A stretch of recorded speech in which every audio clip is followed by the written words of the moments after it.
नमस्कार जी सभी को। I welcome you all in the next video of electronics. बहुत ही खूबसूरत दुनिया है। इलेक्ट्रॉन किस तरीके से चलता है, हमें भी छोटा छोटा इलेक्ट्रॉन बन के इसके अंदर तैरना है, गोते लगाने हैं इस समुंदर में। जो मौजों में उतरते हैं गोहर पा ही जाते हैं। तो हम इलेक्ट्रॉनिक्स के समुंदर की मौजों में ज़रूर उतरेंगे, लेकिन जैसे मैं हमेशा कहती हूँ कि पूरी तैयारी के साथ हमें पता होना चाहिए कि हमें अपने क्या क्या सुरक्षा कवच साथ में लेके चलने हैं, कौन कौन से टर्म्स हैं जिन्हें हमें यूज़ करना है। तो पिछली वीडियोज़ के अंदर मैंने इंट्रोडक्शन की जो इलेक्ट्रॉनिक्स की जो बेसिक इंट्रोडक्शन है वो दी कि क्या होती है, कहाँ यूटिलाइज होती है, एक्टिव सर्किट्स जो एलिमेंट्स हैं वो क्या होते हैं, पैसिव एलिमेंट्स कौन से होते हैं, और उसके बाद हमने बात करी कि वोल्टेज और करंट ये दो क्वांटिटीज़ की हमें रिक्वायरमेंट रहती है and we are trying to manipulate these two quantities. और इन्हीं के अंदर चेंजेस की वजह से ही इलेक्ट्रॉनिक्स की दुनिया इतनी खूबसूरत है। सो उस खूबसूरती में चार चांद लगाने के लिए आज मैं फिर से हाजिर हूँ एक नए टॉपिक के साथ। Today we are going to discuss about the resistors. मैंने पहले भी कहा था कि हम पहले पैसिव डिवाइसेस को पढ़ेंगे, उसके बाद we will go to active devices. So passive devices के अंदर first of all we will talk about the term resistor. तो आप लोगों को टर्म पता होगी, रेजिस्ट करना, अपोज करना, किसी चीज़ में रुकावट पैदा करने की कोशिश करना। So the device which causes resistance in the circuits is called resistor. और अब रेजिस्टेंस वाला क्या होता है, इसका जो सर्किट सिंबल रहता है वो शायद आपको पता है सबको कि ये वाला रहता है। अब इस चीज़ के पीछे भी एक लॉजिक है कि आप लोगों को सीधा यहाँ से यहाँ तक अगर स्ट्रेट चलना है कोई प्रॉब्लम नहीं है, आपको टाइम नहीं लगेगा। लेकिन अगर मैं एक बार इधर आई, फिर इधर गई, फिर इधर गई, फिर इधर गई, फिर इधर गई, सो टाइम कंज्यूम हो रहा है। मैं जितने टाइम से यहाँ पहुँचने वाली थी सीधा, उतने टाइम में नहीं पहुँचूंगी। ऑपोजिशन जो है मैं कहूँ कि हो सकता है मुझे मिल रही हो और उसकी वजह से मैं वहाँ पर लेट पहुँच रही हूँ। सो इसी वजह से ये सिंबल इस चीज़ को डिनोट करता है कि अगर यहाँ से हम करंट फ्लो करवाते हैं तो उस करंट को ऑपोजिशन मिलती है। चलो, अब वो ऑपोजिशन है उसी को हम क्या बोलते हैं, resistance. Resistance is the opposition to the flow of current through any material. किसी भी मटेरियल के अंदर अगर हम करंट को फ्लो करवाने की कोशिश करते हैं तो वो मटेरियल जो ऑपोजिशन देता है कि भैया मुझे तो नहीं करने देना, मैं तो अपना काम करूंगा ही करूंगा, तूने जो करना है कर ले। सो ये जो मैं कहूँ कि इंस्टिंक्ट है उसको हम बोलते हैं रेजिस्टेंस। और इलेक्ट्रिसिटी में आप लोगों ने पढ़ रखा है, इसका फॉर्मूला रहता है R is equal to rho L by A। Rho is the resistivity of the material, L is length of the material, A is area of cross section. अब क्योंकि जो रेजिस्टेंस है वो टर्म डायमेंशन डिपेंडेंट है, इसी वजह से हम रेजिस्टिविटी पे गए जो कि स्पेसिफिक रेजिस्टेंस रहती है, या मैं कहूँ कि नेचर ऑफ मटेरियल पर ही डिपेंड करती है। और जो रेजिस्टेंस की टर्म है दिस इज बेसिकली, अब इसको और ज़्यादा समझने के लिए देखिए, this term is inversely proportional to area. अब मुझे आपको समझाना हो कि आप मान लीजिए यही सपोज मैं जा रही हूँ और मुझे चलने के लिए सिर्फ इतना ही रास्ता अलाउड है, तो मैं ऐसे ऐसे ऐसे ऐसे चली जाऊंगी। लेकिन अगर मैं कहूँ कि मुझे जाना है, मुझे और ज़्यादा टाइट रास्ता, तो मैं ऐसे ऐसे ऐसे ऐसे ऐसे करके जाऊंगी। तो इट मीन्स क्या है कि मुझे ऑपोजिशन और ज़्यादा टाइट करेंगे, it will be difficult for me to move on. This is basically resistance. कि अगर आपको एक नैरो रोड से जाना हो it is difficult to walk, अगर आपको एक ब्रॉड रोड से जाना हो कहीं पर it is easy to walk. तो यही एक तरीके का रेजिस्टेंस है कि जो सर्किट के अंदर जो मटेरियल्स हैं वो उनका एरिया कितना है, उनकी लेंथ कितनी है, उसकी वजह से जो चार्जेस हैं उनको चलने के अंदर दिक्कत आती है। क्यों? बिकॉज करंट इज व्हाट, हमने पिछले लेक्चर के अंदर बात करी है कि करंट क्या होता है, rate of flow of charges. Charges को फ्लो करना है, अब उन चार्जेस को फ्लो करने में दिक्कत आएगी तो हम कहेंगे it is opposition, it is the resistance. एक तो नेचर ऑफ मटेरियल है ही है, उसके अलावा डायमेंशंस भी मैटर करती हैं। एक बार एक स्टूडेंट ने मुझसे पूछा था कि अगर रेजिस्टेंस ऑपोजिशन है तो आप इस वायर के अंदर सपोज यहाँ पर रेजिस्टेंस R लगा है, यहाँ से आपने करंट I फ्लो करवाया तो यहाँ पर भी करंट I ही क्यों जाता है? If it is opposition, current को अलाउ नहीं किया जा रहा है फ्लो करने के लिए, उसको ऑपोजिशन मिल रही है तो यहाँ जाकर करंट चेंज हो जाना चाहिए। Very good question it is. तो आप लोग अंडरस्टैंड कीजिए, रेजिस्टेंस का मतलब ये नहीं है कि कुछ चार्ज कैरियर्स को रोक दिया जाएगा। मैंने क्या कहा था, करंट क्या होता है, organise flow of charge carriers in a particular direction. ना उनकी डायरेक्शन चेंज हुई है बिकॉज, और वहाँ पर हमने पिछले वीडियो के अंदर भी बात करी, I is basically D Q by D T, और this is basically N E, charge N E होता है बाय डी टी, आप ये कह सकते हैं। अब ये नहीं है कि मतलब जो करंट है वो डिपेंड करता है कि कितने carriers per unit time flow कर रहे हैं। अब कैरियर्स तो चेंज हो नहीं रहे हैं, इसकी एक मैं एनालॉजी सेट करूं कि suppose there is a water pipe, ये पाइप है, इसमें से वाटर जा रहा है, और जो वाटर की स्पीड है, कितना वाटर जा रहा है, कितना डिस्टेंस ट्रेवल कर रहा है पर यूनिट टाइम, वो स्पीड यहाँ पर v1 है, तो इस पाइप के यहाँ पर भी v1 ही रहेगी। पाइप के पतला होने से उसकी स्पीड पे असर तो पड़ रहा है, लेकिन थ्रू आउट दिस तो इसकी सेम है ना। अब अगर मैं एक ब्रॉड पाइप ले लूँ, उसके अंदर आप वही वाटर फ्लो करवाएं, वहाँ पर स्पीड चेंज हो जाएगी, बट लेकिन इसके इस एंड पर भी v2 रहेगी, इस एंड पे भी v2 रहेगी। लेकिन इन दोनों का आप कंपैरिजन करेंगे, it is very much clear, v2 is greater than v1। जितनी ज़्यादा ब्रॉड है उतना ही ज़्यादा स्पीड से स्पेस मिल गया है वाटर को फ्लो करने के लिए। यही बात मैंने यहाँ पर पहले कही थी कि रेजिस्टेंस मतलब आपको कितना स्पेस अवेलेबल हो रहा है, आपको नैरो मिल रही है रोड कि आपको ब्रॉड मिल रही है चलने के लिए। This is basically what the resistance mean. तो व्हाट डज रेजिस्टेंस मीन, ये सपोज रेजिस्टेंस R1 है और ये सपोज रेजिस्टेंस R2 है। मैं अगर यहाँ से करंट फ्लो करवा रही हूँ I1, यहाँ से करंट फ्लो करवा रही हूँ I2, अगर resistance R2 greater than R1 है तो I2 लेस देन I1 होगा। ये रेजिस्टेंस बड़ा है, बहुत बड़ा है, तो अपोजिशन ज़्यादा होगी, तो इसमें से पास होने वाला करंट कम होगा। लेकिन यहाँ I2 है तो यहाँ भी I2 ही रहेगा, यहाँ I1 है तो यहाँ भी I1 ही रहेगा। यही मीनिंग है रेजिस्टेंस का कि अगर आप उसकी वैल्यू को बढ़ाते हैं, इट मीन्स आपने पैसेज नैरो कर दिया है।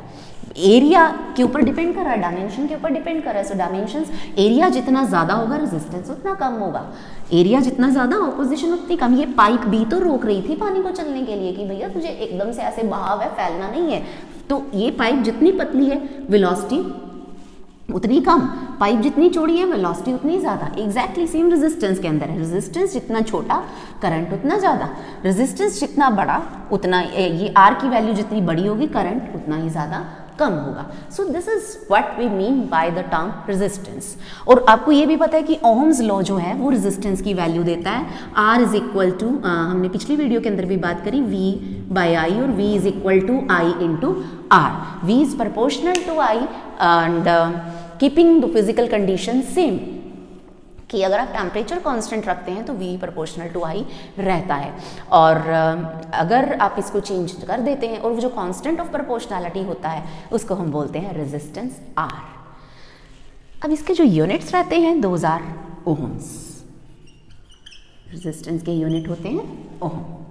आपको पूछा जा सकता है डिफाइन 1 ओहम, तो हम यहाँ से डिफाइन कर सकते हैं, when it is 1 ohm, it is 1 volt, it is 1 ampere. When 1 ampere current flows through a conductor by a potential difference of 1 volt, then resistance of the material is said to be 1 ohm, keeping the physical condition same. ये किसकी definition रहती है, resistance के units की। तो ये तो थी क्वांटिटी, रेजिस्टेंस, ऑपोजिशन। अब रेजिस्टर्स जो होते हैं उनको यूज़ कहाँ पर किया जाता है? हम क्यों ऑपोजिशन अपनी मर्जी से देना चाहेंगे सर्किट्स को? हम ऑपोजिशन तो लाइक वी डोंट लाइक ना, सो हम क्यों चाहते हैं सर्किट्स में इनको लगाना?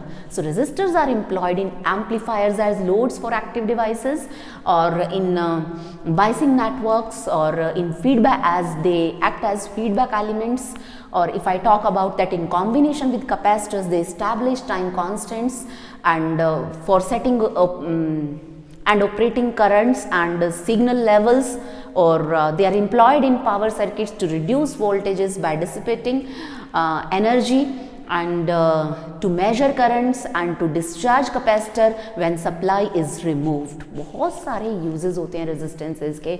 हर एक सर्किट में हमें रेजिस्टेंस लगाना ही होता है, कहीं करंट को कम करने के लिए, कंट्रोल करने के लिए, कहीं वोल्टेज को कंट्रोल करने के लिए, कहीं उसको डिक्रीज करने के लिए, कहीं पर फिल्टर्स के साथ लगते हैं, कहीं रेक्टिफायर्स में लगते हैं, कहीं रेक्टिफायर्स और फिल्टर्स बेसिकली कॉम्बिनेशन में काम करते हैं, तो फिल्टर्स के अंदर आ जाता है। जब कैपेसिटर को के साथ आप रेजिस्टेंस लगा देते हैं तो वो फिल्टर का काम भी कर करता है। और क्योंकि कैपेसिटर हमें पता है किस तरीके से काम करता है, चार्जिंग और डिस्चार्जिंग लेता है।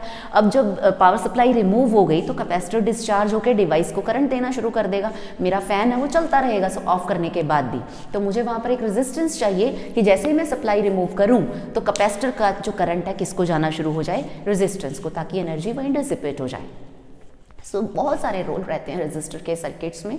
सो each resistor has two main characteristics, its resistance value in ohms and its power dissipating capacity in watt।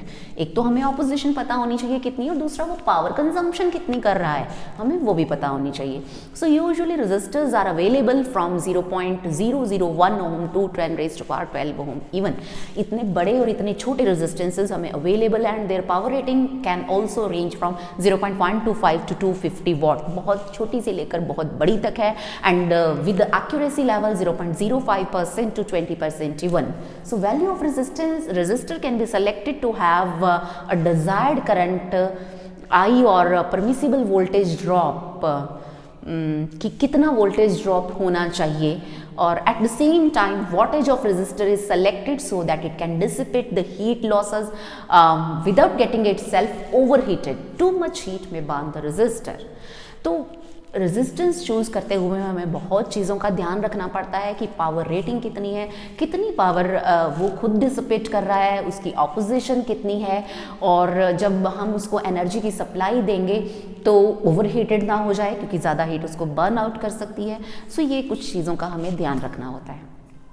And now I must talk about the types of resistors on the basis of their value। So there are two types of resistors, fixed resistor and variable resistor। fixed resistor का symbol रहता है यही वाला like this, and variable resistor का symbol रहता है this one, ये वाला। ये एरो शो करता है कि हम वेरिएबल रेजिस्टेंस की बात कर रहे हैं।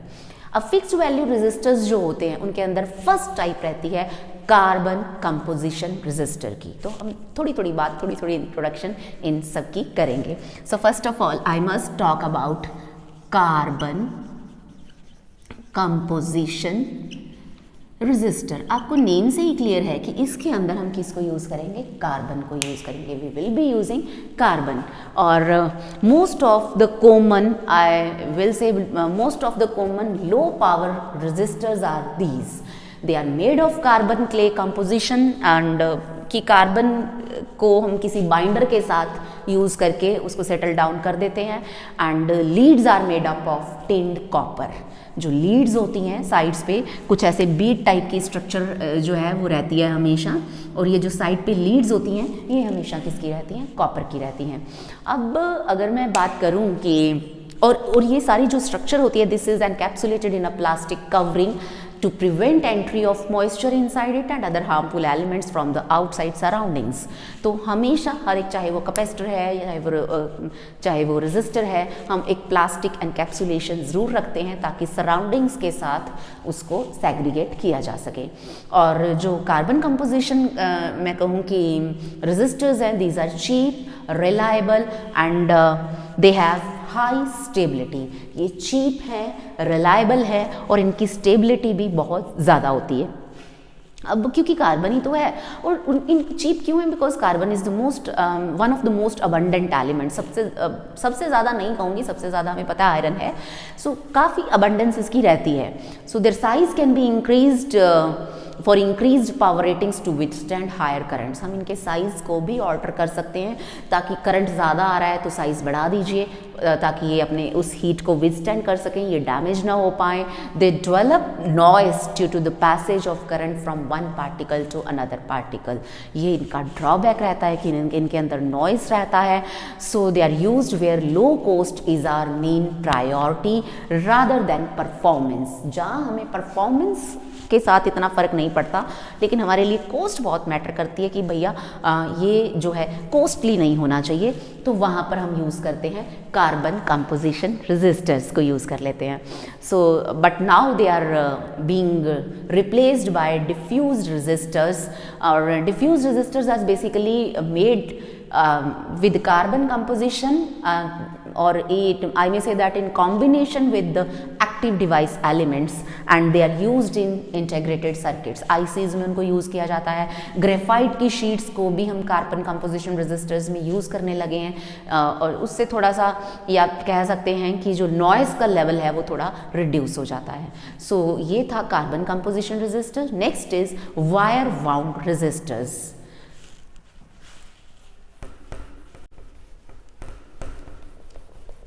सो वायर वाउंड रजिस्टर्स, जैसे मैं हमेशा से एक बात करती हूँ कि जो नेम होता है किसी डिवाइस का और किसी प्रोसेस का, आधी बात उस नेम के अंदर ही उसकी एक्सप्लेनेशन छिपी रहती है। हमें आधी बात वहीं से समझ आती है कि इसके अंदर क्या होता होगा, क्या रहता होगा, किस तरीके से ये काम करता होगा। और एक और बात मैं हमेशा अपने स्टूडेंट से कहती हूँ कि try to study physics in layman language. जब तक आप इसको लेमैन लैंग्वेज में अंडरस्टैंड नहीं करते, अपनी आम भाषा के अंदर इसको नहीं पढ़ते, you can not enjoy it. आप जब टिपिकल टर्म्स को टिपिकली पढ़ते रहेंगे तो आपको बहुत डिफ़िकल्ट लगेगा। 3 इडियट्स देखी होगी सबने, वहाँ पर जो चतुर डेफिनेशन देता है, seriously I don't like those types of definitions. और ऐसा भी नहीं है कि जो आमिर खान ने दी हमें वैसी चाहिए। सो चीज़ों को एक सिस्टमैटिक वे में हम पढ़ेंगे and it becomes easy to make you understand, and for you people it is easy to grasp the things. So next we are going to discuss wire wound resistors. तो name से ही clear है कि wires की winding जो है वो की गई है, कि as its name indicates that the length of wire is wound around an insulating cylindrical core, and the wire is made up of constantan. Constantan is basically a composition of 60% copper and 40% nickel. Constantan, manganese, which is an alloy of manganene, which is an alloy of manganese. They have high resistivity and low temperature coefficient of resistance. That is why we use them. अब आपको ये पता है कि जो resistance है R is equal to R naught 1 plus alpha delta T, इस relation के साथ रेजिस्टेंस के साथ वेरी करता है।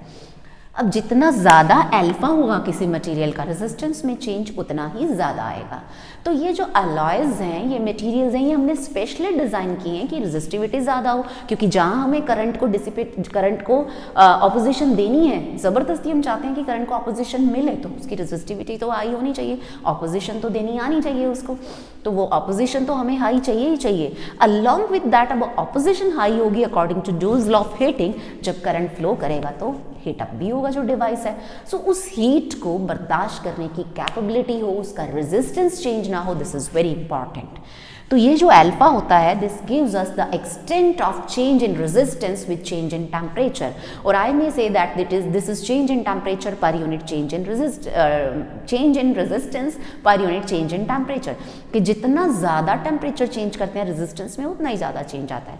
इसकी वैल्यू अगर बहुत स्मॉल होगी तो ये R, इस फैक्टर को हम नेग्लेक्ट कर सकते हैं। This R is approximately equal to R not.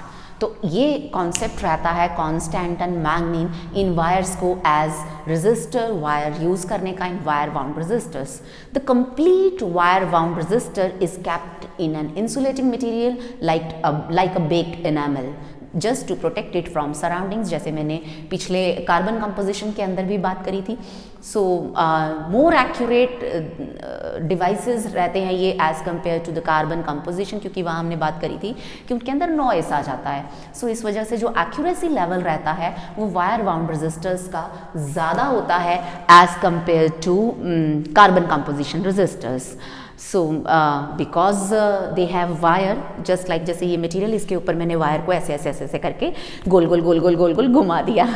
सो वो जो वाइंडिंग्स हैं, अब उस वायर की लेंथ तो मेरे हाथ में है ना, अगर मैं उसकी लेंथ बढ़ा दूंगी तो resistance R is equal to rho L by A के अकॉर्डिंग बढ़ जाता है। तो लेंथ कम कर दूंगी तो रेजिस्टेंस कम हो जाता है. So it is very easy to manipulate, to tailor the value of these resistances just by changing the length of the wire. So एक मैं कहूँ कि ईजी फैक्टर हमारे हाथ में आ जाता है. बट द ड्रॉबैक इज कि जैसे ही हम कॉइलिंग करेंगे, वाइंडिंग करेंगे, inductance will come into the picture. इस डिवाइस की बात मैं करूँगी अपनी अगली वीडियोज़ के अंदर. कैपेसिटर, इंडक्टर, सब की बातें हम करेंगे. सो जैसे ही कॉइलिंग आ जाती है वहाँ पर इंडक्टेंस आ जाती है और inductance also offers this reactance. So impedance high हो जाता है सर्किट का.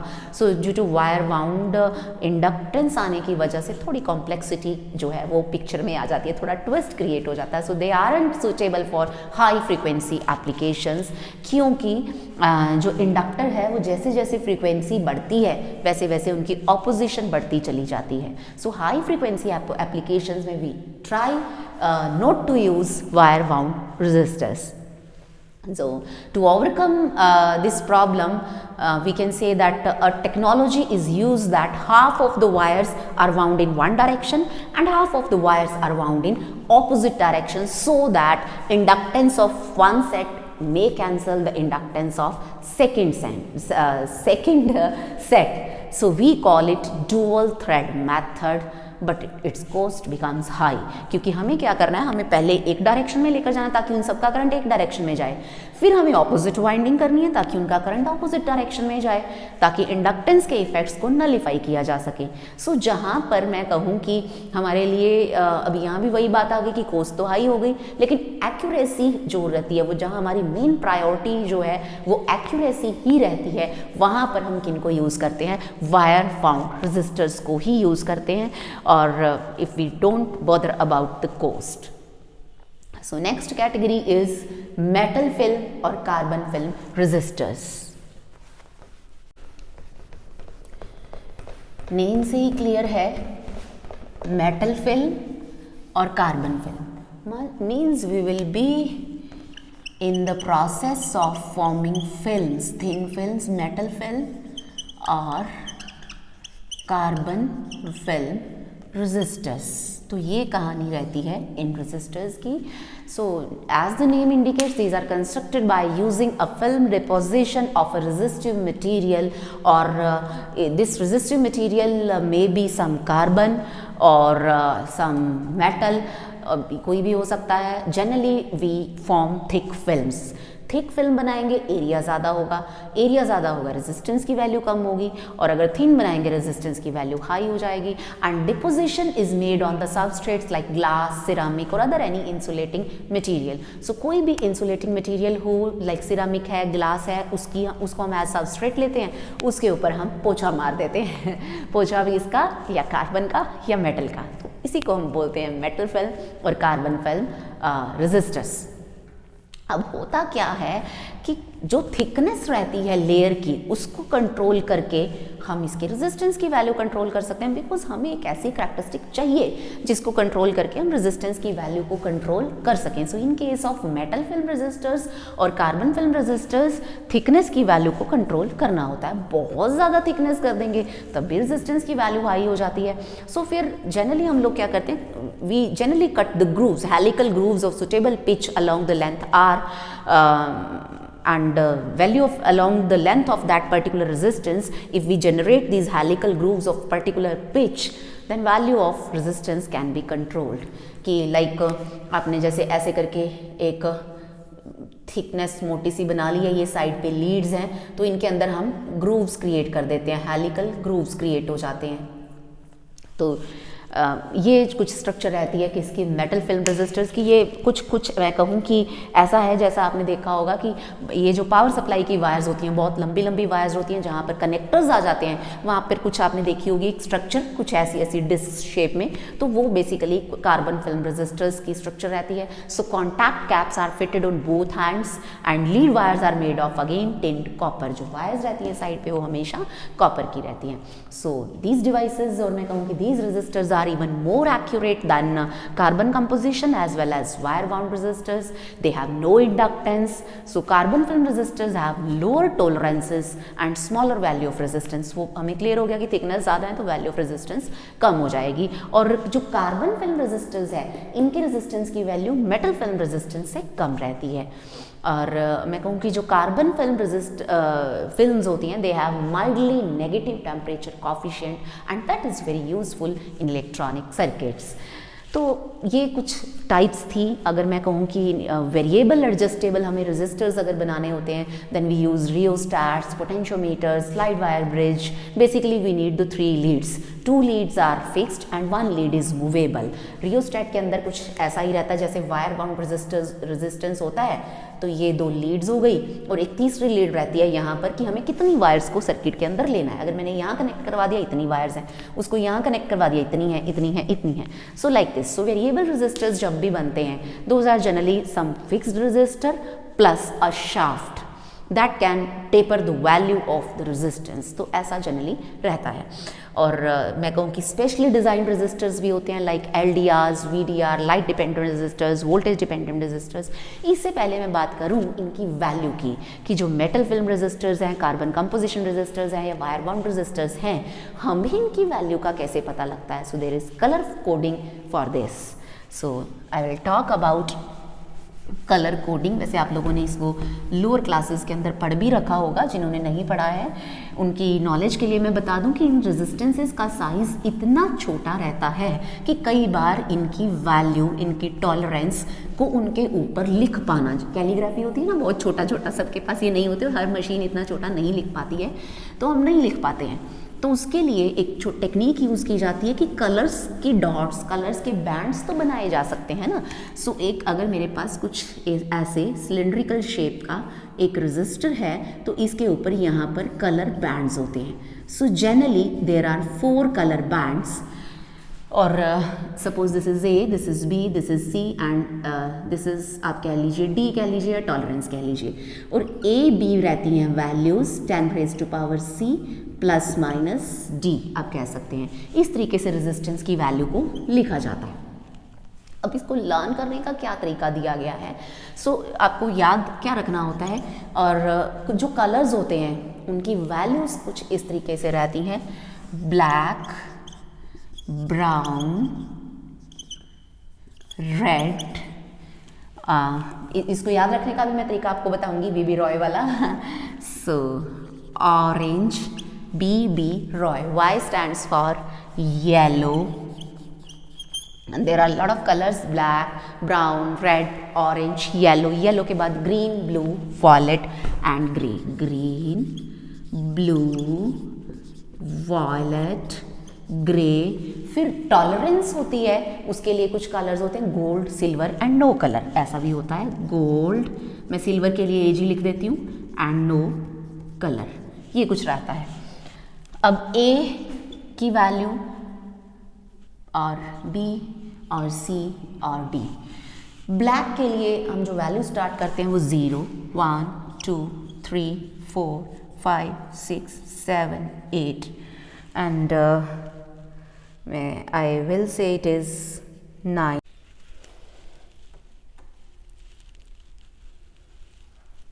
कुछ गड़बड़ हुई हम लोगों ने एक कलर मिस कर दिया है। यहाँ पर पहले वाइट आएगा, वेरी गुड, वाइट, फिर आता है गोल्ड, फिर आता है सिल्वर, फिर आता है नो कलर।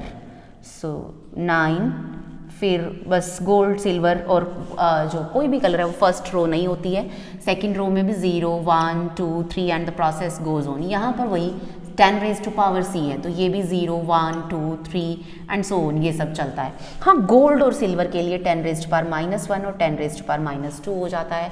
और फोर्थ जो रो रहती है दिस इज फॉर टॉलरेंस, और गोल्ड की टॉलरेंस रहती है 5%, सिल्वर की जो टॉलरेंस रहती है वो ±10%, और अगर कोई भी कलर ना दिया हो तो ±20%। फॉर एग्जाम्पल मैं आपको कहूँ कि जो रेजिस्टेंस की वैल्यू है that is 23 × 10⁻⁵ plus minus 20% give the colour coding. तो आपको देखना है पहले डिजिट क्या है 2, तो 2 किसके करस्पॉन्डिंग है रेड के, तो ये फर्स्ट जो स्ट्रिप रहेगी this will be for red colour.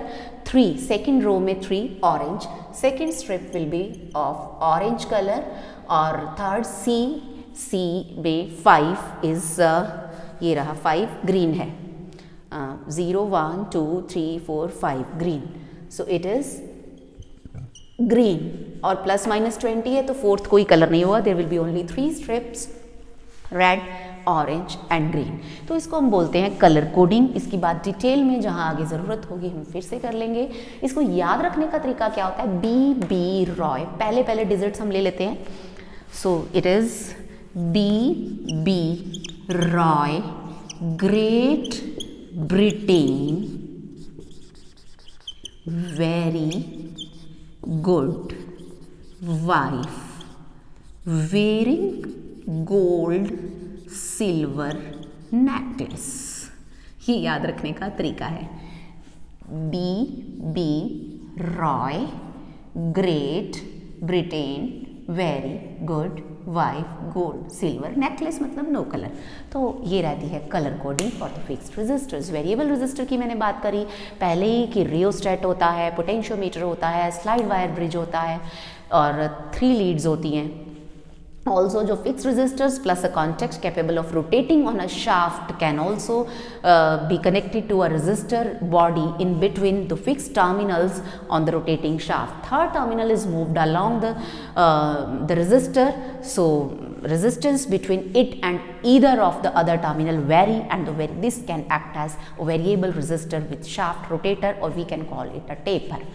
और स्पेशली डिजाइन रेजिस्टर्स जैसे मैंने पहले बोला LDR VDR होते हैं, light dependent resistors which are, और थर्मिस्टर्स भी होते हैं कि लाइट डिपेंड करवाने से उनके रेजिस्टेंस की वैल्यूज चेंज होने लग जाती हैं। वोल्टेज डिपेंडेंट रेजिस्टर्स की वोल्टेज चेंज करवाने से उनकी रेजिस्टेंस की वैल्यू चेंज होने लग जाती है। थर्मिस्टर्स टेम्परेचर चेंज करने से उनके रेजिस्टेंस की वैल्यू चेंज होने लग जाती है। जहाँ हमें ऐसे सेंसर्स चाहिए कि भैया लाइट आ रही है कि नहीं आ रही, तो हम LDRs यूज़ करते हैं कि वोल्टेज कहीं पर है या नहीं है, तो हम वहाँ पर मतलब जो सेंसर्स होते हैं वहाँ पर रेजिस्टेंस होते हैं, वोल्टेज डिपेंडेंट रेजिस्टर्स यूज़ कर लेते हैं। और जहाँ हमें टेम्परेचर को सेंस करना है, लाइक जैसे कोविड के अंदर जो थर्मल सेंसर्स हैं उनका यूजेस ज़्यादा आ गया था, डॉक्टर्स भी यूज़ करने लगे थे उनको एज थर्मोमीटर्स। और मैं बात करूँ कि जो शॉपिंग मॉल्स हैं वहाँ पर भी यूज़ किया जाता था कि कहीं किसी बंदे को फीवर तो नहीं है, सो थर्मिस्टर्स होते हैं। सो ये कहानी थी रेजिस्टर्स की। सो अगली वीडियोज़ के अंदर हम मिलेंगे to discuss about capacitors and then inductors and so on. फिर हम इलेक्ट्रॉनिक्स की सीढ़ी दर सीढ़ी आगे चलते चले जाएंगे। और आज के लिए इतना ही। Thank you so much.